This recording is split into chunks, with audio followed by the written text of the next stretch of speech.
Alright guys, it's George from Task Force Offroad. Welcome back to another episode. If you haven't been here before, go down and hit that subscribe button. I appreciate you for clicking on the video. Now today this is going to be a 1-year review of my GTX from Doo. So I'm at the boat launch. We're about to get this thing uncovered and ready to go, and I'm on a launcher, but this is going to be an interesting one. I'm just going to rip around, get her broken in from the winter, stretch the legs a little bit, and just going to have a good day. It's like 70 degrees outside, so I really can't complain. Stay tuned.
Alright guys, how's it going? It is a 125% absolutely beautiful day today here out on the water, and I can't be happier to be behind the handlebars of my GTX 155. This thing is, I miss this over the winter. Like, I usually love winter because I snowboard, like the winter sports and stuff, but nothing like being out on the water. This is just a small lake. I like going out in the ocean more. It's, I think, more fun. That's just me. However, we're going to be talking about my 1-year review of owning this ski. So I gotta say, this is the first ski I've ever owned, so I don't have too much to compare it to. However, I have ridden some other skis, mostly the older ones. So for things that this ski leads to be desired, I'm gonna be honest. In my personal opinion, this ski does not leave much to be desired. The way the storage compartment works is extremely easy and ergonomic for when you are just hanging out on the water and want to get a drink out. Being able to adjust your VTS to flick of a button with your thumb that's naturally just resting there, it's so easy. Same with going into sport mode or cruise, and the cruise control is so amazing when you're out in the ocean, because when you're in the ocean and you're, well, let's be honest, you don't want to have to be like feathering the throttle, so you can set it to whatever speed you want and then mash it and have a much more comfortable riding situation going on there. Like, it's the way they did this with this ski is phenomenal. And with that being said, on the new 2020 models, all of that you can also do on the GTI SEs. So like it's not just the GTX, but this ski has a rap of being less playful than the GTIs, and that's true because it has a deeper V-cut hull, so it's definitely more meant for the chop and the rougher water, which personally I love, because when I go out into the ocean, the last like 4 times I went, I think we had like 5 or 6 foot waves, so you could just jump waves for days, and it was absolutely incredible. It was so much fun. I had a blast. And this ski handled it like a champ. As a matter of fact, we got thrown off because we got off balance, and the ski didn't capsize. Nothing happened. We just got back on and continued moving, and it was great.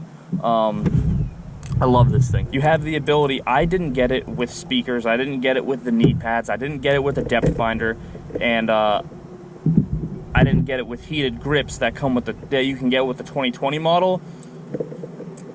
Yeah, I didn't get those. Totally didn't get them. But I have the speakers now, I have the knee pads now, I have the depth finder now. You have the ability to add the BRP factory options after the fact, plug and play. It's super easy. The speakers are kick ass on the water. It is one of the best things. It completely changes the experience of being out on the lake. And with that being said, some people think it's fun to be able to like flip and tip your skis. I don't care about flipping it over.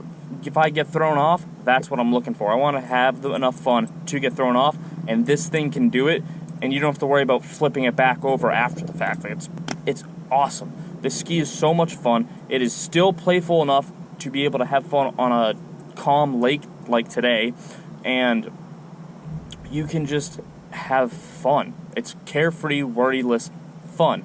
Now, with that being said, I haven't ridden the GTIs. I really want to, especially the new ones. Trying to convince some friends to buy it, and if I do, you guys will see that, and we'll be able to compare these skis side by side and see how each one performs. This one definitely has the ability to do sharper cuts, but with that being said, you can't drift this ski enough, so on a lake, that definitely leads to be desired.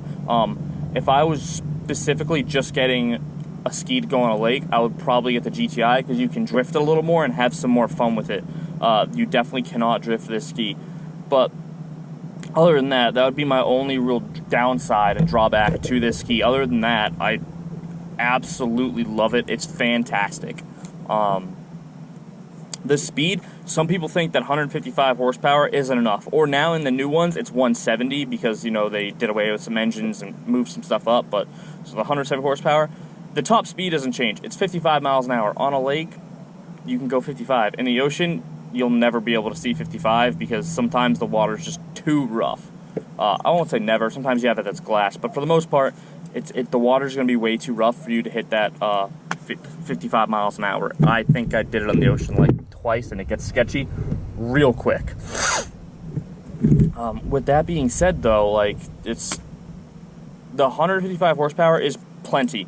Don't get me wrong. When you're cruising across a lake at 55, like it's fast. You can go faster, but you don't need to. So that's the thing. Like, this is as fast as you really need it to be. I'm not saying don't want to go faster. I'm not saying don't trick your ski out to go faster. All I'm saying is, when it comes to necessary speed, it's not. It would just be for fun and because you like speed at that point. Like, this thing does everything you absolutely need it to do and then some. There's a few small areas where it lacks, but to be honest with you, at least for me, it's phenomenal. This is probably one of the best purchases I have ever made. It is so much fun, and I would do it again in a heartbeat. 110% would do it again any day of the week. Like, if you asked me 2 years from now, yes. If you asked me 2 years before I got it, I'd probably say you're crazy. I won't be able to afford to buy a jet ski. But anyways, I love this ski. I can't wait to show you guys more about it this summer because we're going to have a blast. And this is a 75-degree day in May in Massachusetts. And look how calm that water is. Getting some more mounts, trying some different angles out, and really trying to bring you guys some better content that way.